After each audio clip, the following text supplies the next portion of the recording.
How many times have you heard the words, don't take it personally? I want to say, okay, tell me how not to. We all take things from the external world, we process it internally and respond to them. So by that definition then, how can we not take things personally? I'll tell you this, not taking things personally, it is so fundamentally important to make sure that your quality of life becomes better. But you need the right tools to know how not to take things personally. And that's exactly what this video is about. I am going to give you the number one most important tool to use on a daily basis so that you don't internalize what other people actually project upon you.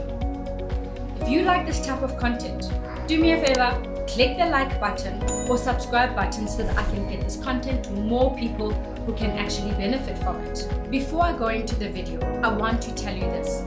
Yes, your feelings do count. You are warranted to feel the way you do. What I'm trying to get across to you is how to master the outcomes of your feelings based on external factors, especially what people bring from the outside into your own personal space. So let's get into the video.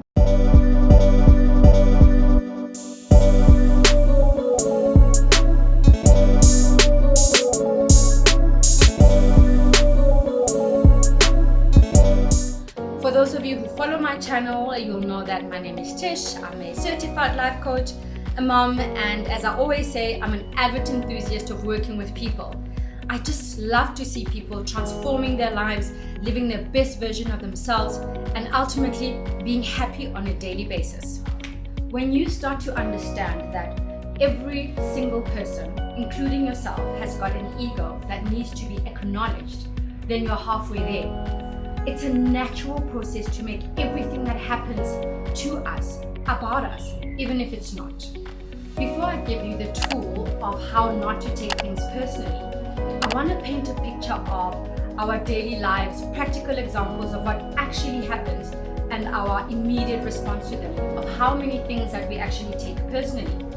Say for instance, you're in a work environment and you truly believe that your manager doesn't like you. You don't feel like they support your ideas, they don't promote you or recognize you, or you don't even feel empowered to make the necessary decisions to move your own job forward. In this situation, you already paint a picture of the narrative of what your boss actually is like towards you. When you don't understand the full picture, your manager could be so stressed out with their own deliverables and deadlines that are looming above their heads, and all they just want is teams that are going to be able to action very quickly without needing recognition and too much direction. But you are completely opposite to what your manager's style is. But nobody is actually taking the time to sit down and understand the fuller picture. And the only person that this actually hurts is you, because you speak on it, you internalize it, and you take it home, making your home environment toxic because now you are physically and emotionally sick and it spills onto other people in your home environment. Is that actually worth it? No, it's not. But that's exactly what we do as human beings. And you could be doing the very same thing to somebody else, completely unaware and unintentional. There could be an intern or junior in your department who is looking to grow, and their role and responsibility is to support your team. However, because you also have your own deadlines, you've got your own things to do, you don't even have the time or the capacity to help them up with everything that they need. They could be feeling the very same thing you feel towards your manager, that you don't like them, that you don't support their growth. See, things could be working on the other side, and they could be assuming something completely incorrect about you that you are doing to your manager as well. It's important to take stock of the big picture and not just a snapshot, to be able not to take things personally. Let's take an example in the home life that I have seen unfold so many times. You may be feeling completely unappreciated and unloved by your partner because they are not putting in the effort that they should be. You may be feeling that you are the one making all of the effort, the planning, the organizing, and just basically giving so much of yourself while you feel like your partner is coasting along.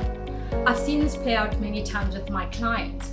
But what we don't understand is, what is the intention of your partner? An example that we faced is that the partner may be going through so much at the office that they just want to leave it there, and when they get home, they don't even want to do anything. They want to feel like that's their safe space and just relax so that they can have enough strength and energy to face what's happening in the office the next day. But then what starts to happen is that you start taking it personally, internalizing it. It's now all about you, without understanding why it is your partner is acting the way they are when it's not their usual pattern. Something is definitely amiss, and it needs to be communicated and understood and not taken personally. We've also got to take into consideration that things do definitely turn around. Do we want our partner actually taking it personally and unloved when we are unable to plow into the relationship? Because it does happen. Sometimes the world gets to us and we become completely depleted. We could have a funeral at hand that we have to attend to. Our kids could be giving us so much grief or needing from us, from homework to dropping them from here to here, and we just feel like it's enough. We cannot do it anymore. And sometimes we take a break from our relationship without necessarily being consciously aware of it or intentional to do it. And we definitely don't want our partners feeling like we are removing ourselves from the relationship, because we definitely love them. So we always have to conscientize ourselves around taking things personally, because if we can do it of other people, they can certainly do it of us.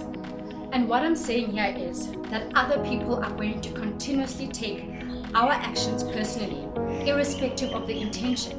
And what's key to acknowledge here is this is going to happen all the time. But whose problem is it? Is it yours that you don't know what other people are actually feeling? Is it your problem that they've taken a good intention, applied their filters, and now they're living their own truth, which is not necessarily what you wanted to present? And that's what happens on the other side with you when you take things personally. We've got to pause, get the full picture, and make the right decisions based on what we know. See, what we have to remember is that other people's actions have got absolutely nothing to do with you. Granted, as human beings, we've got egos that need to be acknowledged, but definitely not at your expense. And finally, what you've been waiting for: how not to live your life in a way whereby you take everything personally. The answer and the tip is to live every day consciously of not taking things personally. I know it's easier said than done, but this is how you do it on a daily basis. You are going to be presented with situations all the time, all day long. The best way to go about it is to pause, breathe, and to ask yourself very quickly, what is the person's true intentions? Ask yourself whether you understand the full picture. And if you don't react in a manner that is not going to serve you. Because at the end of the day, you are the only person that's going to take that home and ultimately affect your physical and mental well-being.